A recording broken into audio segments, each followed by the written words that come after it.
Amado irmão, temos um maravilhoso presente para você.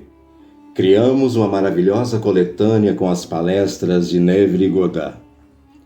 São 30 e-books que irão impactar a sua vida. Mas atenção, está disponível por tempo limitado. Acesse o link na descrição desse vídeo e saiba mais como obter esta maravilhosa obra. A Taça da Experiência.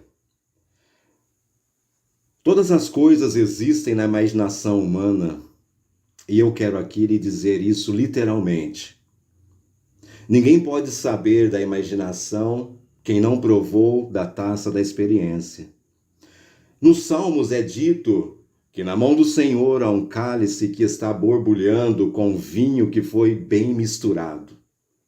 E João pergunta: não bebereis do cálice da salvação, que é meu Pai que me deu, e invoquei o seu nome?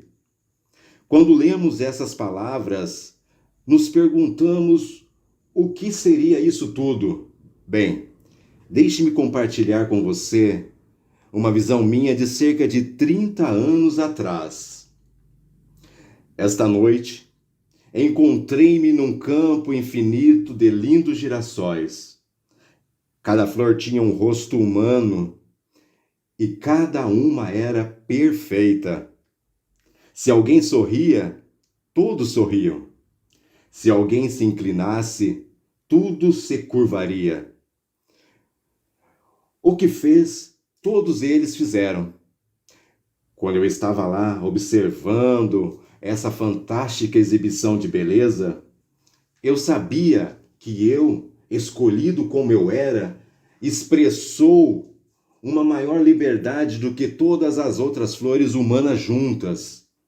E quando voltei ao meu corpo na cama, soube que de algum modo estranho eu estava separado daquilo que uma vez eu fiz parte. Então entendi essas palavras do capítulo 8 de Romanos. Fomos submetidos à futilidade, não por nossa própria vontade, mas pela vontade daquele que nos sujeitou na esperança de que sairíamos libertos dessa escravidão para a corrupção e obteríamos a gloriosa liberdade dos filhos de Deus.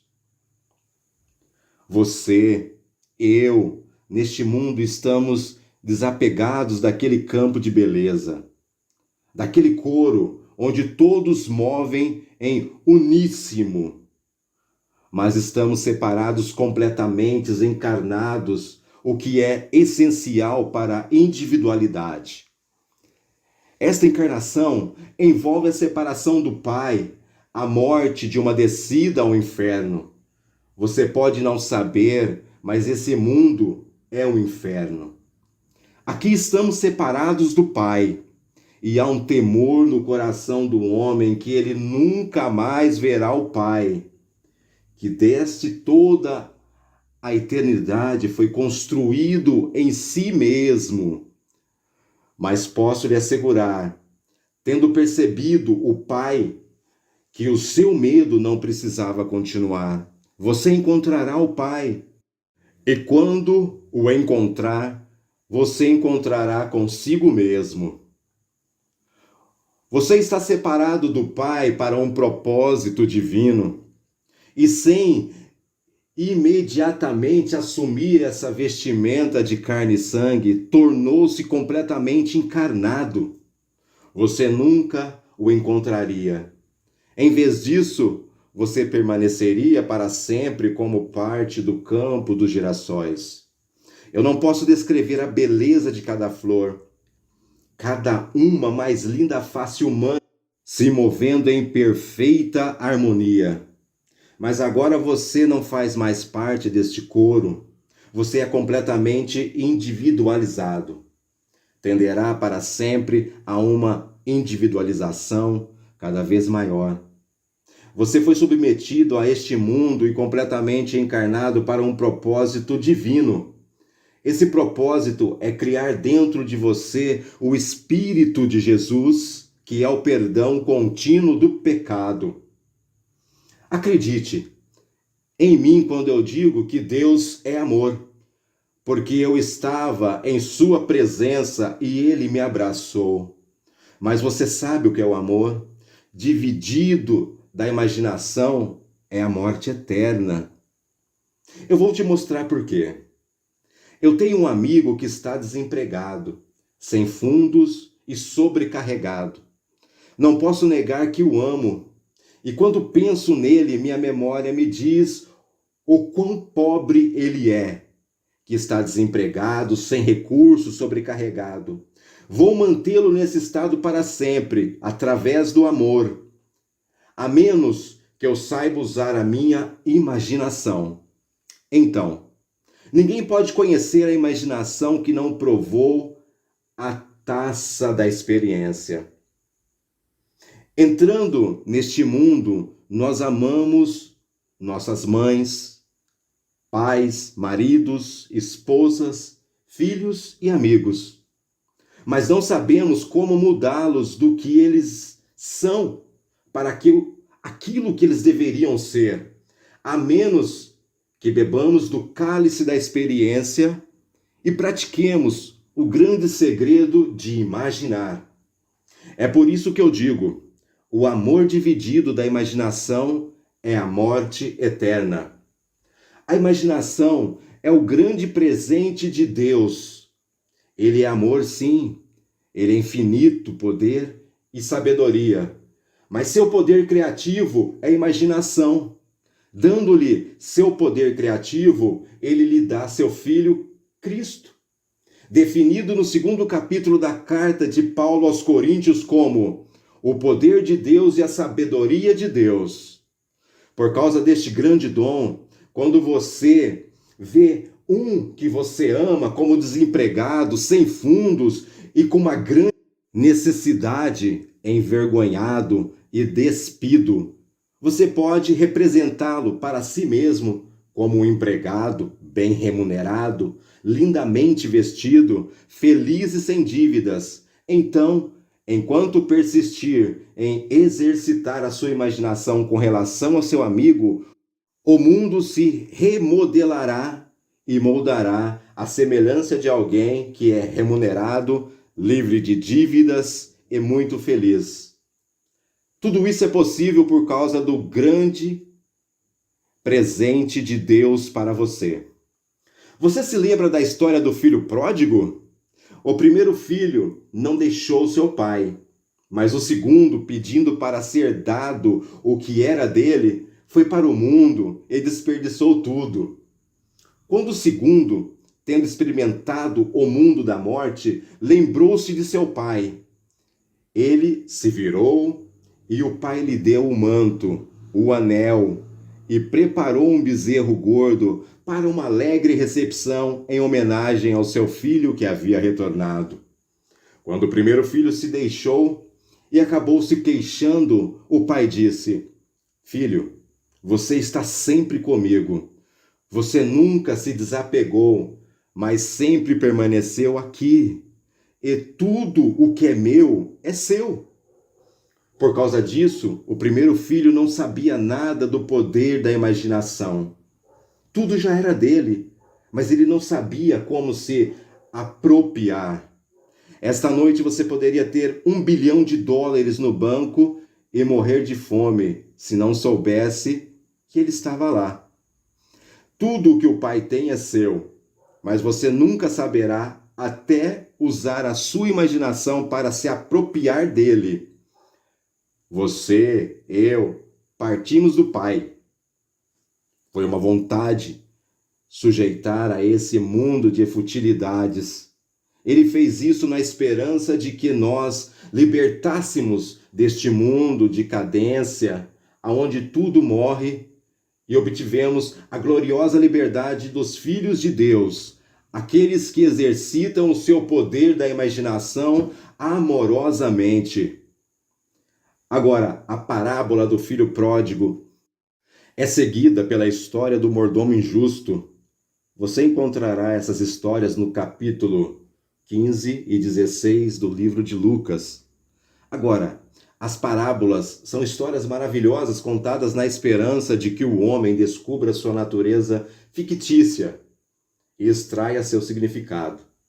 Nessa história, o mordomo injusto é elogiado pelas suas ações. O significado original da palavra mordomo é guardião do porco. E o porco é o símbolo universal do Salvador do mundo. Em outras palavras, o mordomo, o guardador do porco, lhe diz histórica: você vai comer? Você acreditará no que ele experimentou? Milhões de pessoas hoje não aceitarão a história da salvação, porque isso recusam o porco como alimento. Mas a menos que você coma o seu corpo e beba o seu sangue, você não terá vida em você. Na história, o mordomo injusto é acusado de não manter um registro adequado, é chamado para prestar contas, convocando os devedores do seu mestre um a um. O mordomo diz ao primeiro: quanto você deve ao meu senhor? Ele diz: 100 medidas de óleo. E ele diz a ele: pegue sua conta, sente-se rapidamente e escreva 50. Então ele disse a outro: e quanto você deve? Ele respondeu: 100 medidas de trigo. Ele disse a ele: pegue sua conta, escreva rapidamente 80. O mordomo falsificou cada registro. E quando o mestre ouviu o que seu servo estava fazendo, elogiou muito por sua ação. Agora você não pode conceber alguém elogiando um funcionário desonesto. Então, o que a parábola está dizendo para você? Que há um registro sendo mantido em você. Quem está mantendo isso? Sua memória. Você sabe o que viu hoje? O que ouviu? O que a correspondência trouxe ou como se sentiu por causa da gravação em você? Talvez alguém tenha telefonado para dizer que eles estavam com problemas conjugais. Agora você é chamado para falsificar o registro. Tendo ouvido sua mensagem de angústia, você deve viver com ela? Não. Não. Se você é um mordomo injusto, chamado para dar uma contabilidade do seu dia final, você falsificou os seus registros? Ou você vai deixar a cortina cair neste dia sem mudar o registro da pessoa em perigo? Disse para sentar-se rapidamente e modificar a conversa. Se não for 100%, depois 50%, depois 20%. Mas mude sua memória da conversa, pois apesar de estarmos desapegados, somos a imaginação humana. Eu vejo tudo tão claramente agora. Depois de 30 anos, tantos anos, ainda vejo essa cena, mais vividamente do que as flores que a minha mãe cultivava. Sendo apaixonado por flores, todos os dias a minha mãe levava um guarda-sol e caminhava em um jardim. Na minha visão dos girassóis transcendente qualquer lembrança do lindo jardim da minha mãe. Cada girassol um rosto, e cada rosto tão distinto. Como um coro, quando se movia, todos moviam-se na mesma direção. Ninguém violou a ordem invisível ou ináltida. Se alguém sorria, todos sorriam. Enquanto assistia, percebi que estava mais livre do que todos os outros juntos. Então eu sabia que essa divisão tinha que acontecer. Tínhamos que ser sujeitos à futilidade, pois a separação do Pai envolve a morte. Tivemos que morrer para que pudéssemos descer ao mundo do inferno para criar em nós o Espírito de Jesus, que é o perdão contínuo do pecado. Para sempre justificando o nosso mundo, alegando que ele deu um tapa primeiro, ou ele me empurrou, falamos com voz do inferno, a voz do alto justificativa e justificação. mas no céu tudo é perdão do pecado, porque todas as coisas existem no céu. A imaginação humana, claro. Nada acontece do lado de fora que não aconteceu primeiro com você. Então você deve perdoar mudando a causa. Se você tenta justificar ou condenar, você vive no estado do inferno, porque tudo está acontecendo em você. Agora, aparentemente separados do Pai, não se desespere, porque ele foi construído em você desde a eternidade. E você encontrará, quando Davi estiver diante de você, ele chamar de Pai. Ele não será um Davi, mas o Davi, o eterno Davi que foi colocado na mente do homem antes da existência do mundo. Embora não pareça possível, você, eu, desapegados daquele infinito campo de beleza por um ato de amor, fomos submetidos à futilidade, não por vontade própria, mas pela vontade daquele que pretendia entregar-se a nós. Mas para isso, tivemos que ser individualizados por completa encarnação, isolamento completo, aonde pensamos ser humanos. Sendo um membro de família, tendo amigos e vivendo em um mundo de pessoas, você está isolado e completamente separado. Esta encarnação é essencial para a individualidade. E quando você começa a despertar, você desperta para a percepção de que você é aquele que se submeteu, pois você se torna o mesmo que o mundo chama de Deus, o Pai. Essa é a grande história que entendo nas minhas visões, que tem paralelo nas Escrituras. Então hoje, à noite, peço-lhe para exercitar a sua própria imaginação humana maravilhosa. Já que seus amigos são apenas você mesmo na foto, coloque-os em uma luz gloriosa. Não justifique suas ações dizendo isso lhe serve corretamente, porque todas as coisas estão e existem dentro de você. Não há ninguém lá fora, mas tudo está em você. Então, se você falhar 1000 vezes dizendo: quantas vezes devo perdoar meu irmão que pecou contra mim? A resposta virá: 70 vezes 7. Posso lhe dizer, você não pode dizer pecado em qualquer outro meio não registrado no Salmo 51, versículo 4. Contra ti, ó Senhor, só pequei e fiz o que é mal à tua vista, portanto, a tua justificação está em ordem. Quem é este a quem eu pequei? Seu nome eu sou. Como eu pequei contra ti e contra ti apenas? Ao ver alguém no meu mundo que está em necessidades e permitir que eles permaneçam lá? Pois eu não posso pecar contra o outro, como eu sou o único que o vê. Então eu devo mudar e acabar representá-lo para mim mesmo como alguém que eu desejo ver. Devo persistir nessa crença até que ele se adapte à imagem que eu criei. Isso é o que você é chamado a fazer. Pois você foi submetido à vaidade e vive sozinho em seu mundo. Portanto, se você deseja que ele mude, só você deve mudá-lo e viver no estado da mudança desejada. Eu sei disso por experiência, porque a noite em que eu fui levado ao estado de perfeição, deparei-me com este infinito mar de imperfeições humanas. E como eu deslizava por todos, aperfeiçoei-me em harmonia com aquele estado no qual fui levantado.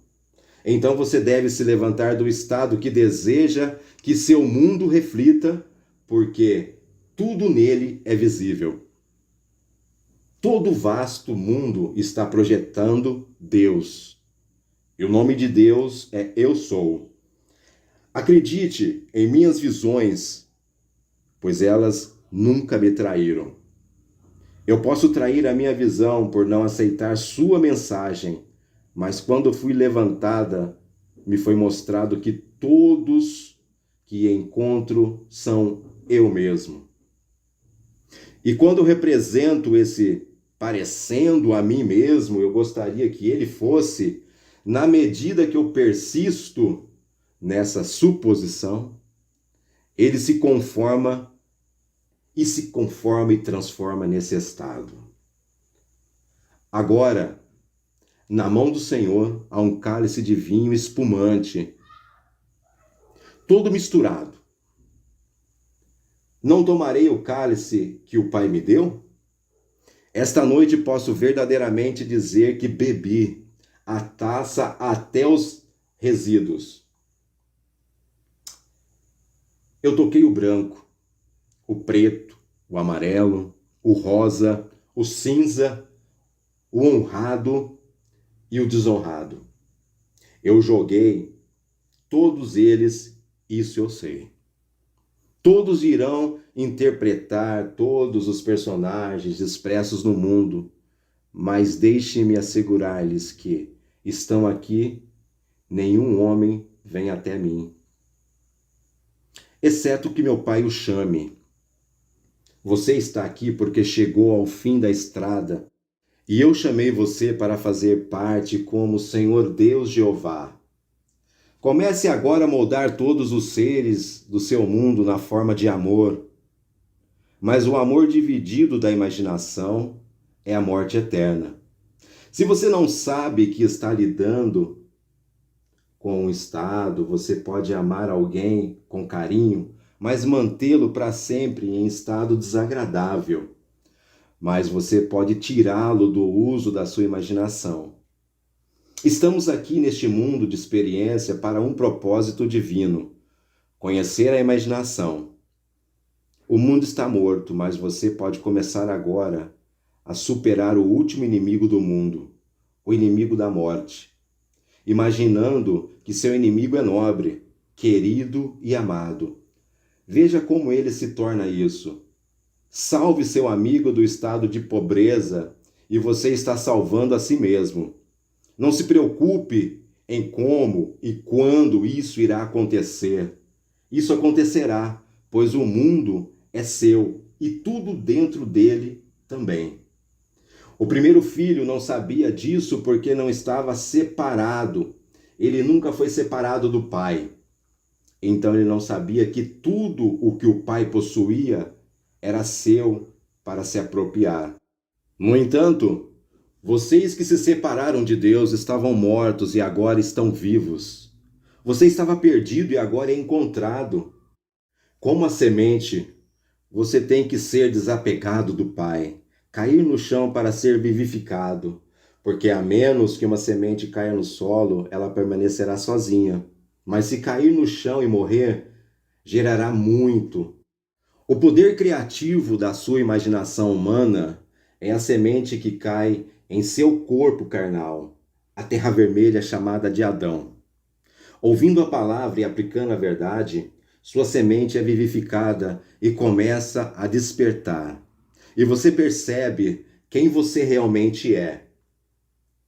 Você é amor infinito, mas sem o poder da imaginação, o amor em si é a morte eterna. Comece agora a mudar seu mundo para se adequar aos seus atos de amor, mas você não pode fazê-lo sem a imaginação. Comece você mesmo, mude o seu mundo, prove que o poder de Deus está dentro de você. Então você saberá o que é beber a taça que o Pai lhe deu. Foi o amor infinito de Deus que se desligou e permitiu que você caísse, pois essa separação é uma queda, e ainda assim, um começo de uma nova criação. Assim como a semente cai do homem e uma nova criação começa, você cai e começa uma nova criação. Pois Deus veio com você como uma imaginação humana. Esta noite, pergunte-se: quem sou eu? Onde eu estou? Se você não gosta de suas respostas, suponha que você é uma pessoa que você gostaria de ser, vivendo onde você gostaria de viver. Persista nessa suposição e, embora negado por seus sentimentos e razões de persistir, seus desejos se tornarão verdadeiros. Comece agora a receber o dom de Deus, de seu poder criativo e crie. Deus se desapegou e deixou-te apaixonado, porque Deus é amor. E quando Ele fez, Ele enterrou o dom de seu poder criativo chamado Jesus Cristo em você. Então agora, como Ele, você pode criar à medida do que faz. Sua criação ganha vida. Então você sabe que não precisa mais discutir com o mundo, mas pode instantaneamente mudá-lo para se adequar ao ideal que está em seu ser. Deixamos esse enorme campo de perfeições para sermos encarnados, isolados e nos sentirmos separados de tudo, para sermos individualizados. Esta encarnação envolve a separação do Pai, a morte e a descida ao inferno. Daquele momento em diante, você procura o Pai a causa de tudo o que está acontecendo em seu mundo e desespero, temendo que você nunca encontrará aquele que foi constituído em você desde toda a eternidade. Então um dia você encontrará Davi, o único que pode revelar-se a si mesmo. Quando Davi aparece e te chama de pai, você estará olhando bem nos olhos daquele que foi colocado na mente do homem. Mas para que o homem não pudesse descobrir o que Deus havia feito desde o começo até o fim. Você é desapegado e sujeito à inutilidade para obter a liberdade gloriosa dos filhos da ressurreição, sendo filhos de Deus. Mas você não pode ser um filho de Deus até que você seja ressuscitado, nascido de cima, e encontre o grande Davi que está diante de você e o chama de Pai. Agora, vamos entrar em silêncio.